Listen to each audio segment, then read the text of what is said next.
Yüreğin içinde neler oluyor? Her gelen belalar beni buluyor. Kıyma dostum kıyma, nazik değil mi? Yaşım 87 oldu, yazık değil mi? Yüreğin taşlarını koyun mu sandın? Bu hacı amcanın sözlerini oyun mu sandın? Kıyma dostum kıyma, nazik değil mi? Yaşım 87 oldu, yazık değil mi? Ağlama, üzülme, beni çağırma. Kalmadı imkanım, gelemiyorum. İnsanlar sahtekar yollar bıraksa, kaybettim dostlarımı bulamıyorum.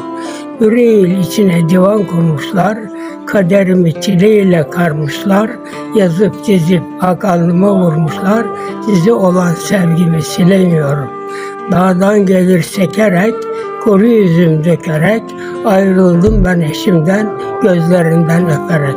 Ağlama, üzülme, beni çağırma.